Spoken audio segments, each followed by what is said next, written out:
The soft hum of the research vessel Starseeker filled the quiet observation deck as Dale stood before the massive window, his 4 eyes fixed on the distant stars. His slim fingers tapped nervously on the datapad he held.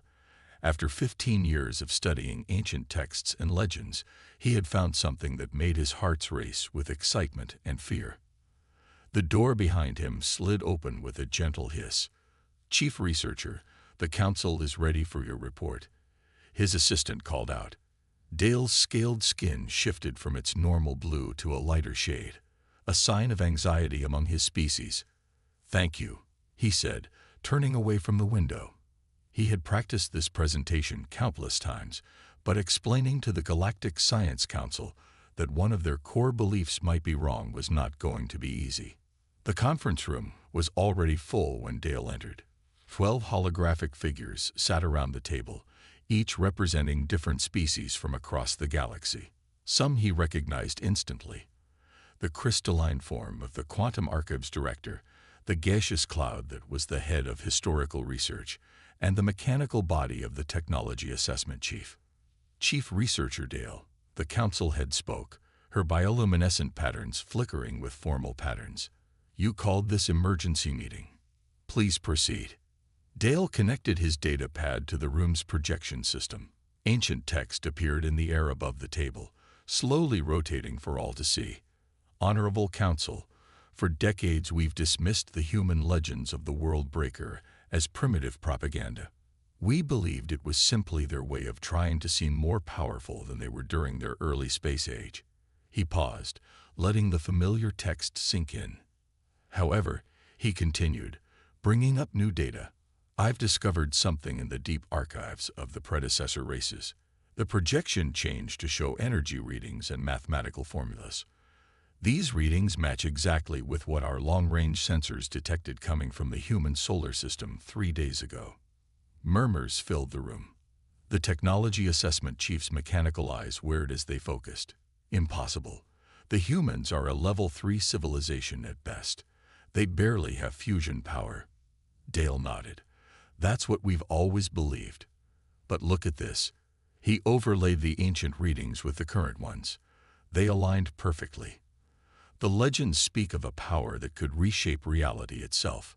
We thought it was fiction, but these energy signatures suggest otherwise." "Are you suggesting," the Quantum Archives Director's crystal form sparkled with doubt, "that the humans have had this capability all along?" "Not exactly," Dale replied, bringing up more historical data. "The legends never specifically said it was a weapon. We assumed that because of how our translators interpreted the ancient texts. But I've been studying human languages, their patterns of communication. They often hide deeper meanings in their stories." The Council head's patterns shifted to show concern. "Explain." "The humans write about the World Breaker in their earliest space records, but the way they describe it." Dale pulled up multiple text fragments. "They never say they created it. They talk about it like it's a natural part of who they are, something that emerges when needed." The Historical Research Chief's gaseous form swirled faster, a sign of agitation. "This is absurd. We've monitored their development for centuries. They show no signs of such advancement." "Unless they're hiding it," Dale countered. "Think about their history. Every time they faced a superior force, they found unexpected ways to prevail. Their military history is full of examples where they succeeded against impossible odds." The room fell silent as the implications sank in. The Council head's patterns now showed deep concern. "What are you suggesting we do?" Dale took a deep breath. "I believe we need to send an investigation fleet. If the humans have somehow accessed this power, we need to know. The energy readings are growing stronger every day." "An investigation fleet?" The Technology Assessment Chief's mechanical voice carried a note of warning. "That could be seen as an act of aggression. Better than ignoring it and risking the consequences," Dale argued. "The predecessor records are clear. The last time these energy readings appeared, an entire sector of space was altered at the quantum level. Whatever this power is, we can't pretend it doesn't exist anymore." The Council members exchanged looks. After a moment, The council head's patterns shifted to show resolution. We will send the fleet, but it must be handled diplomatically. We cannot risk provoking them if what you suggest is true. Dale felt relief wash over him, his scales returning to their normal blue. But as he gathered his data pad to leave, a new energy reading appeared on his screen. His heart nearly stopped. "Council," he said, his voice trembling slightly. "The readings, they've just doubled in intensity." The council head's patterns flashed with alarm.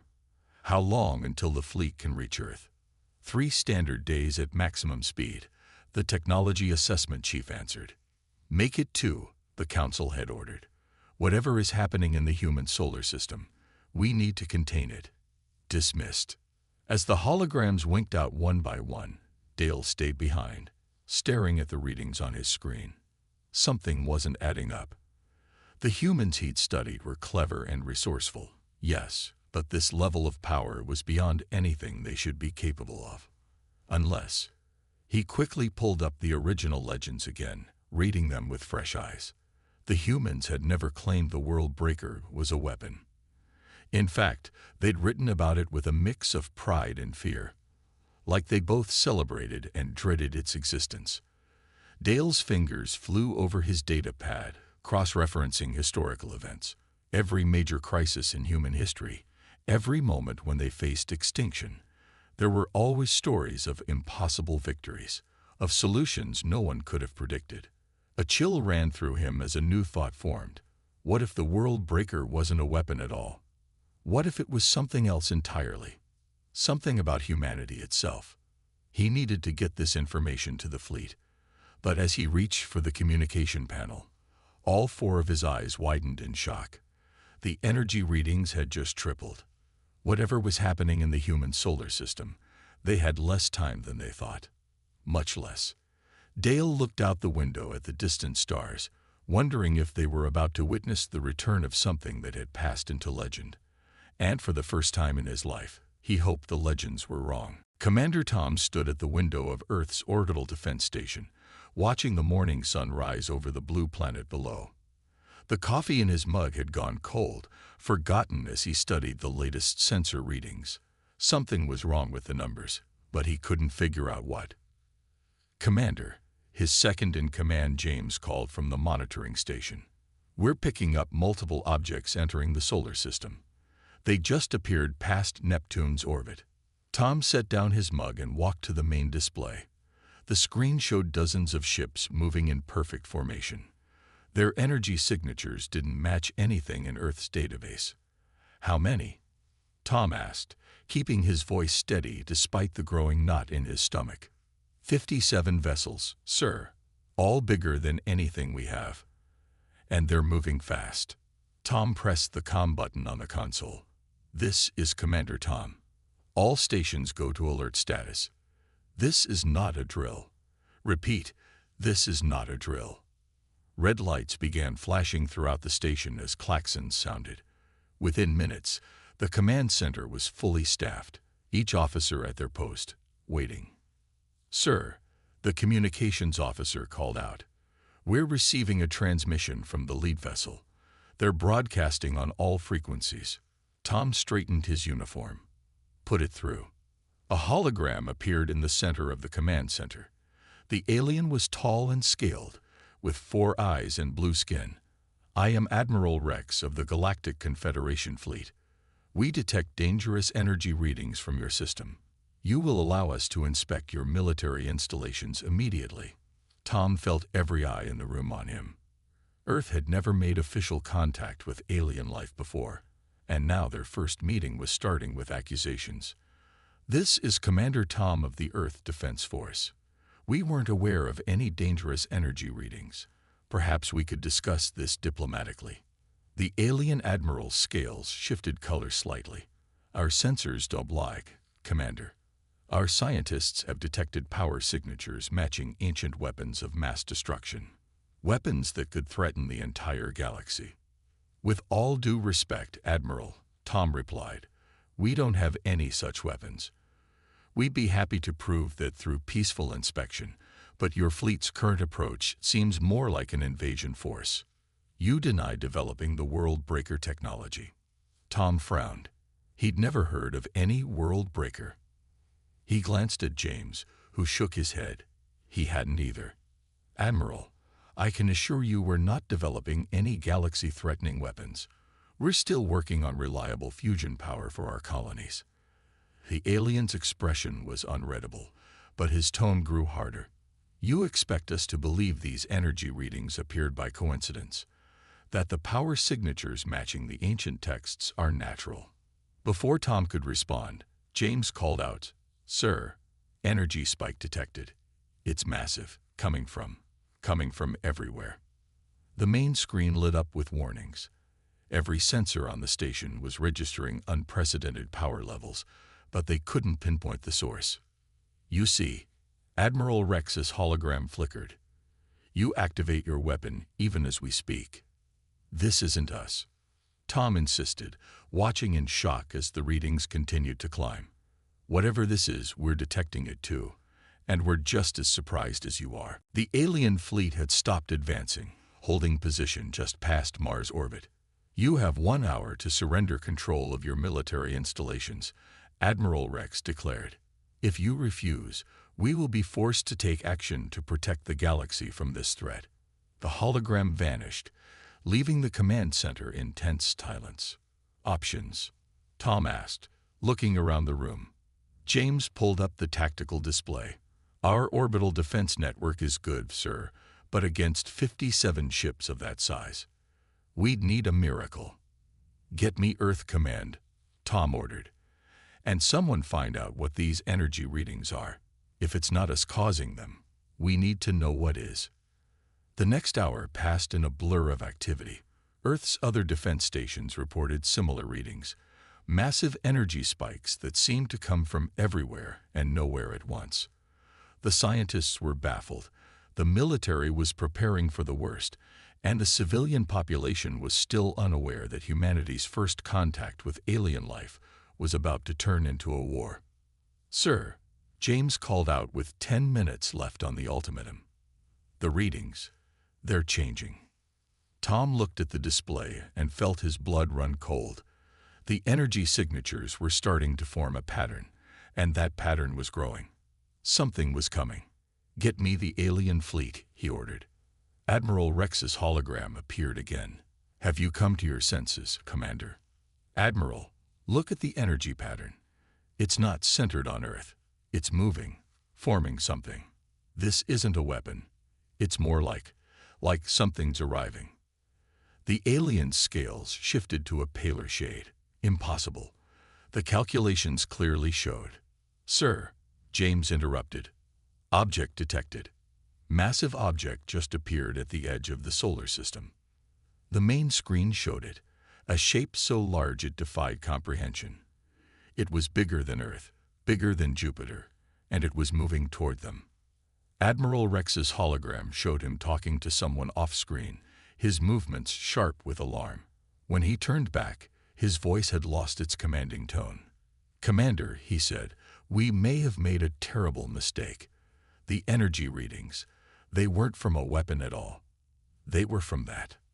"What is it?" Tom asked, watching as the massive object slowly moved closer, its surface seeming to shift and change like living tissue. "Something from our oldest records," Rex replied. "Something that all spacefaring races fear. We thought the stories were myths, but—" He paused, his scales now almost white. "Commander, I suggest we postpone our disagreement. If that is what I think it is, we're all in danger." Tom looked at the tactical display, then at his crew, then back at the alien admiral. "Agreed. Whatever that thing is, it's a threat to all of us. I suggest we start talking about how to face it together." As if in response to his words, the massive object suddenly accelerated, heading straight for the gathered ships of both species. The legend they had feared wasn't a human weapon after all, it was something far worse. And now humanity's first contact with alien life would have to become humanity's first alliance, if any of them were going to survive what came next. The massive creature moved through space with impossible grace for its size. On the main screen of Earth's defense station, It looked like a living planet, its surface rippling with patterns that hurt the eyes to watch. Both human and alien crews stared in horror as it drew closer, now passing Jupiter's orbit. "What exactly are we dealing with, Admiral?" Tom asked, looking at Rex's hologram. The alien commander's scales had not returned to their normal color. "The ancient texts call it the Devourer," Rex replied. "It's appeared only 3 times in recorded history. Each time, it consumed everything in its path: planets, stars, entire solar systems.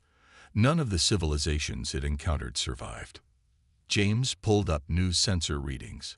"Sir, it's accelerating again. At current speed, it will reach Mars in 6 hours." Tom turned to the alien admiral. "Admiral Rex, I know we got off on the wrong foot, but right now, your fleet and our defense stations are the only things standing between that creature and Earth. We need to work together." The alien commander was silent for a moment, his 4 eyes blinking in sequence. "Agreed. But Commander, you should know. Our weapons may not be enough. The record suggests the Devourer adapts to whatever attacks it faces." "Sir," one of the human officers called out, "Chief Researcher Dale is requesting to join the conference. He says it's urgent." The blue-scaled alien scientist appeared as a second hologram, holding a datapad. "Commander, Admiral, I finished analyzing the ancient records. The Devourer isn't just a creature. It's a living weapon created by a long-dead race. It was designed to evolve past any defense it encounters." "How did the ancient civilizations fight it?" Tom asked. "They didn't," Dale replied. "They tried to run to hide. Some attempted to destroy entire sectors of space to stop it. Nothing worked." The command center fell silent. On the main screen, the creature's massive form continued its approach, now clearly visible even without magnification. "There has to be a way," Tom said, looking at his crew. "Everything has a weakness. We just need to find it." Rex's scales shifted slightly, showing surprise. "Commander, did you not hear? This entity has destroyed civilizations far more advanced than either of ours." "Yes, but they fought alone," Tom replied. He turned to Dale. "Chief Researcher, you said it adapts to whatever attacks it faces. What if we hit it with everything at once? Different types of weapons, different technologies." Dale's eyes widened. That could work. The Devourer adapts quickly, but it can only adapt to one type of attack at a time. If we could coordinate multiple different attacks, it would have to choose which adaptation to make," Rex finished, his scales showing interest. "But Commander, even with our combined forces, we don't have enough different weapon types to overwhelm its adaptation ability." Tom smiled. "Actually, we might. James, show them what we've been hiding." James pressed several buttons, and new schematics appeared on the screen. The alien holograms stared in surprise. "Impossible," Rex said.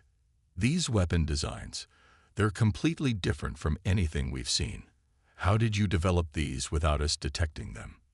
"We didn't develop them to hide them," Tom explained. "We developed them because we think differently. Your civilizations focused on energy weapons and quantum distortion. We looked at what we had: kinetic weapons, chemical reactions, even biological agents. We made them work in space because we had to. We didn't have your advanced technology, so we got creative." Dale was studying the schematics with all 4 eyes. This could work. The Devourer has never encountered such primitive yet innovative weapons, combined with our advanced technology. "We hit it with everything," Tom said. "Energy weapons, kinetic strikes, biological agents, quantum disruption, everything we have. All at once, from all sides. It won't be able to adapt to everything simultaneously." Rex's scales had finally returned to their normal color. "It's bold, possibly suicidal. But," he looked at the approaching monster, "we don't have many options left." 4 hours until it reaches Mars," James reported. Tom straightened. "Admiral, if we're going to do this, we need to start coordinating now. Our weapons are different, Our tactics are different. Even our communication systems are different. We need to figure out how to work together. Fast. Agreed, Rex said. I'm sending coordination codes now. We'll need to position our ships carefully. The timing must be perfect. As the command center burst into activity, Dale spoke up again. Commander, Admiral, there's something else in the ancient records. A warning. The Devourer. It's intelligent. It doesn't just adapt physically. It learns. It thinks. Whatever plan we make, we need a backup. And a backup for the backup. Tom nodded. Noted. James, get me Earth Command. We need every weapons platform, every ship, every station ready. He turned back to the alien admiral. Admiral Rex, I promise you this. Whether we win or lose, the Devourer is about to face something it's never seen before. Humans and aliens working together, combining the best of both our species. The massive creature filled the main screen now, its surface patterns becoming clearer. They looked almost like faces, screaming in eternal agony, perhaps the remnants of civilizations it had consumed. But as both human and alien crews prepared for battle, there was no more fear in the command center, only determination. The legend they had feared wasn't a human weapon. But perhaps, Tom thought, looking at his crew working alongside alien tactical officers, through holographic interfaces, they were about to create a new legend, one about the day humanity and its former enemies stood together against a horror from the ancient past. They had 3 hours to prepare, 3 hours to combine technologies that were never meant to work together, 3 hours to teach 2 different species to fight as one. The Devourer had destroyed every civilization it had ever encountered, but it had never encountered anything like this. Time moved too fast and too slow at once as the combined fleet prepared for battle. The space around Mars had become a strange sight, alien ships and human defense platforms moving in perfect formation, their crews working together as if they'd trained for years instead of hours. Fleet Admiral Jack arrived from Earth just as the last weapons were being synchronized. His weathered face showed no surprise at seeing aliens working alongside his people on the defense station's command deck. Commander Tom, he said, looking at the tactical display. I hear we're about to make history, one way or another. Yes, sir, Tom replied, then introduced him to the alien commander's hologram. This is Admiral Rex of the Confederation Fleet. He's agreed to coordinate his ships with ours. Jack nodded at the alien. Admiral, I hear we have less than an hour before our guest arrives. 47 minutes, Rex confirmed, his scales shifting with nervous energy. We've positioned our ships according to your tactical officer Kate's plan. I must admit, it's unlike anything our strategists would have developed. Kate stood at her station, her dark hair pulled back tight, eyes focused on her displays. She had spent the last 2 hours teaching alien crews about Earth's combat tactics while learning about their technology. The plan is simple, she said. We just have to execute it perfectly, or we all die. The Devourer was clearly visible now, its massive form blocking out the stars behind it. Its surface patterns had become more aggressive, swirling faster as it approached. All ships report ready, James announced. Weapon systems synchronized. Let's go over it one more time, Jack said, looking at Kate. She nodded, pulling up the battle plan. The Devourer adapts to attacks, but it can only adapt to one type at a time. We're hitting it with 5 different types of attacks simultaneously. Confederation energy weapons from their capital ships, our kinetic strike platforms, biological weapons from Earth's defense stations, quantum disruption from their support vessels, and something special from our science division. The last part is what worries me, Rex's hologram said. You still haven't told us what this special weapon is. Kate allowed herself a small smile. That's because it's not really a weapon. While you were preparing your ships, our scientists were studying the sensor data. The Devourer's surface isn't just for show. It's how it processes information and adapts. Those patterns are like a giant neural network. 20 minutes to contact, James reported. Time to get to our ships, Jack said. Commander Tom, You'll coordinate from here. Kate, you're with me on the flagship. Admiral Rex. He paused, looking at the alien commander. It's been an honor preparing for battle with you. Let's hope we live to do it again. The next 15 minutes were a blur of activity. Ships moved into final position, weapons were charged, and crews made their peace with whatever gods they believed in. The Devourer had slowed its approach, seeming to study the assembled fleet. Energy spike. James called out. It's scanning us. All ships hold position, Tom ordered. Wait for it to commit. The creature's surface patterns suddenly shifted, forming what looked like thousands of mouths. From each one, a beam of pure darkness shot out, heading for different ships in the fleet. Now, Tom shouted. The space around Mars erupted in chaos. Confederation ships fired brilliant beams of energy that would have cut planets in half. Earth's platforms launched salvos of kinetic weapons. Tungsten rods accelerated to near light speed. Defense stations released clouds of engineered bacteria designed to eat through any known material. Alien support ships activated quantum disruptors that warped the very fabric of space. The Devourer's surface rippled as it tried to adapt, but there were too many different attacks. Where it hardened against energy weapons, kinetic strikes tore through it. Where it created quantum shields, the biological weapons slipped through. Where it tried to destroy the bacteria, energy beams found their mark. It's working, James shouted. We're causing damage. But then the creature did something unexpected. Instead of trying to adapt, it split into smaller pieces, each one the size of a small moon. The pieces began moving independently, each adapting to a different type of attack. All ships fall back, Tom ordered. It's trying to divide our fire. No, Kate's voice came over the comm. This is what we wanted. James, activate the signal. From Earth's defense stations, a new type of wave emerged. Not a weapon, but a complex pattern of energy pulses. The same pattern that they had observed on the Devourer's surface, but modified, changed. What are you doing? Rex demanded. Its neural network is adaptive, Kate explained. So we're giving it too much to process.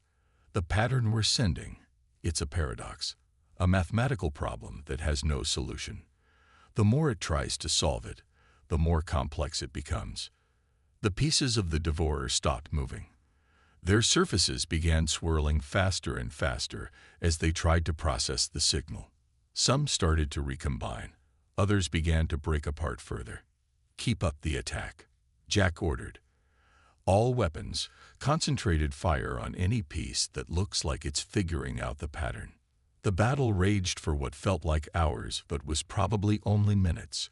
The Devourer's pieces spun and twisted, caught between trying to solve the unsolvable pattern and defending against the physical attacks. And then something remarkable happened. The pieces that had split off began to move erratically. Their surface patterns became chaotic, uncoordinated. Some started attacking each other. It's working. Kate's voice was triumphant. The neural network is overloading. Each piece is trying to solve the pattern differently. All ships, Tom ordered, focus fire on the largest remaining piece. Everything you have. The combined fleet turned its full fury on the main body of the Devourer. Energy weapons, kinetic strikes, biological agents, and quantum disruption all hit at once.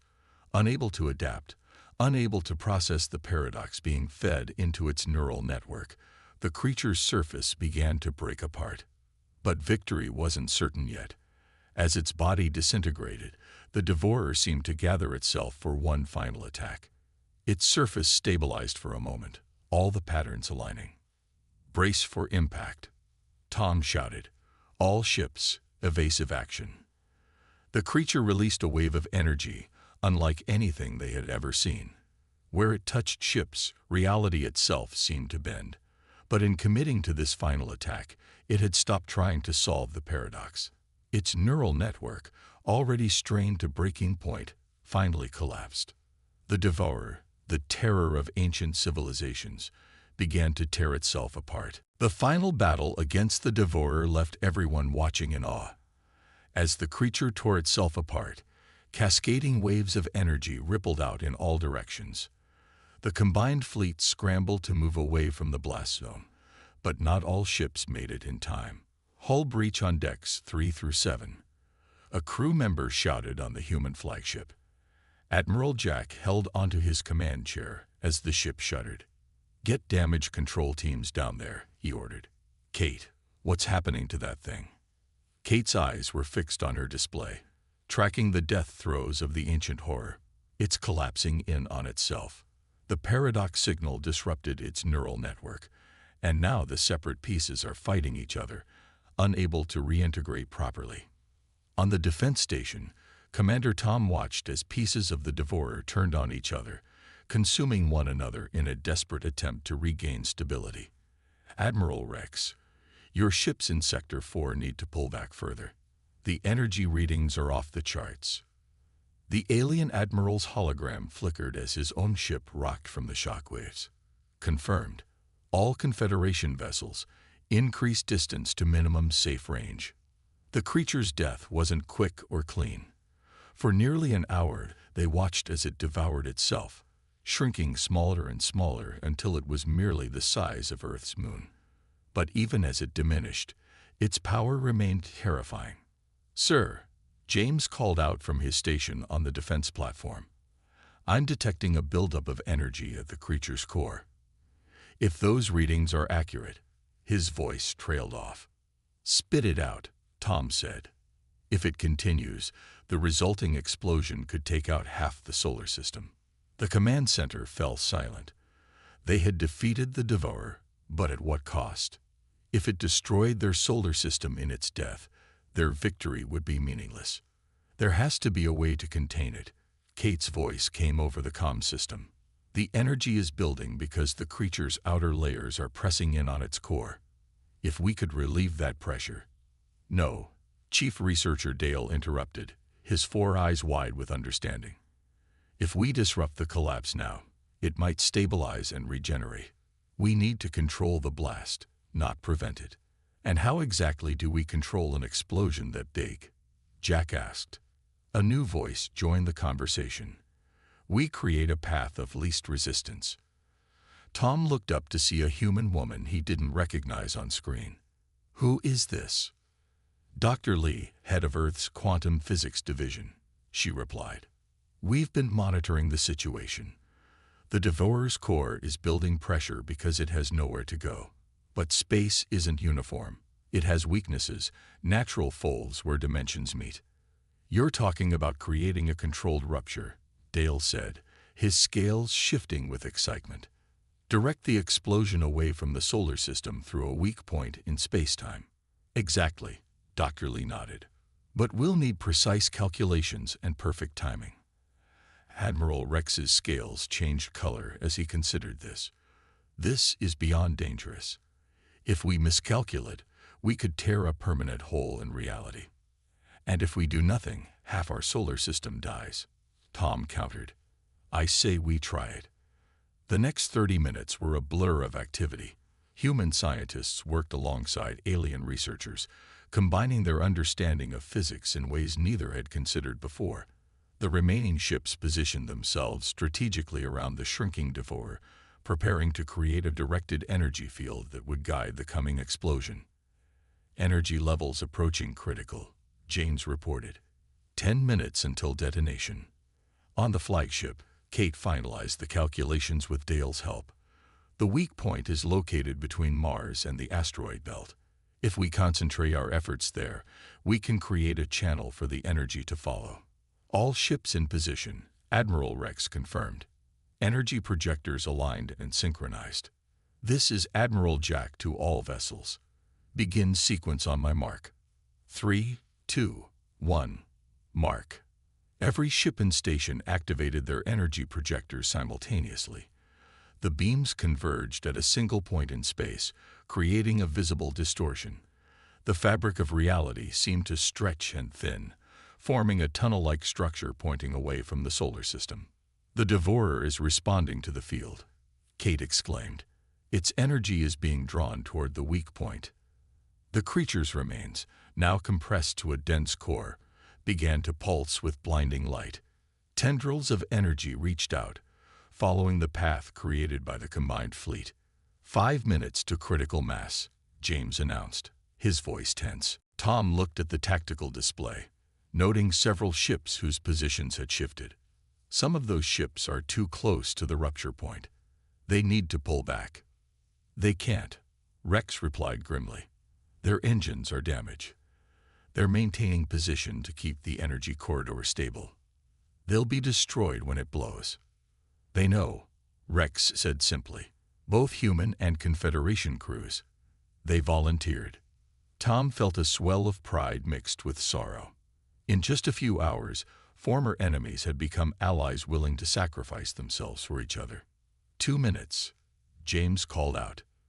The Devourer's core had become a pinpoint of light, so intense that the screens had to filter it to prevent blinding the crews. The energy corridor wavered but held steady, pointing away from Earth and the inner planets. 1 minute. All remaining ships, maximum shields, Jack ordered. Brace for impact. In its final moments, the Devourer seemed to understand what was happening. Its energy lashed out, trying to break free of the corridor. But the combined efforts of humans and aliens held firm, channeling its death throes toward the weak point in space. 10 seconds. 5, 4, 3, 2, 1. The explosion, when it came, was both more and less than they expected.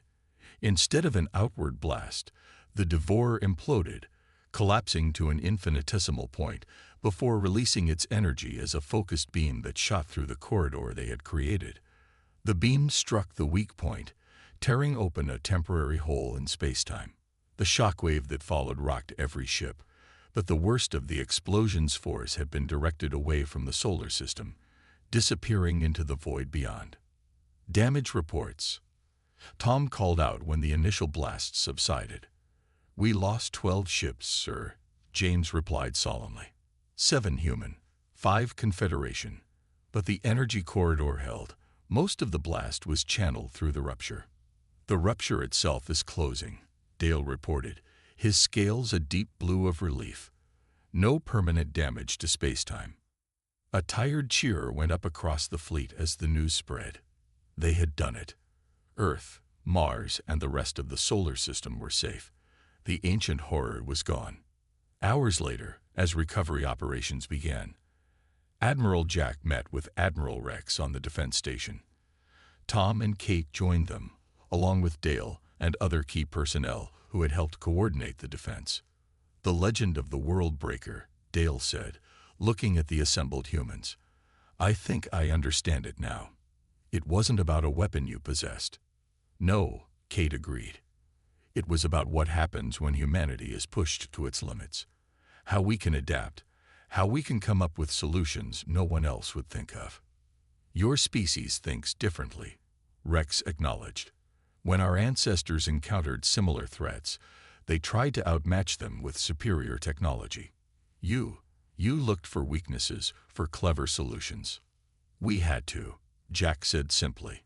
"We've always been the underdogs in our own history. Smaller tribes against larger ones, weaker nations against stronger ones. We learned to use our minds when our muscles weren't enough." Rex's scales shifted to a color they hadn't seen before. "The Confederation has always viewed humanity with suspicion. We thought your unpredictability made you dangerous. Now I see it makes you valuable allies." "So what happens now?" Tom asked. "Now," Rex said, "we build something new. Together." As the humans and aliens looked out at the stars, they knew the legend had changed. The World Breaker wasn't a weapon of destruction. It was humanity's ability to break through conventional thinking when faced with impossible odds. And now that ability had saved not just Earth, but the representatives of a galactic civilization that had once feared them. A new legend was beginning, and this one promised a better future for all.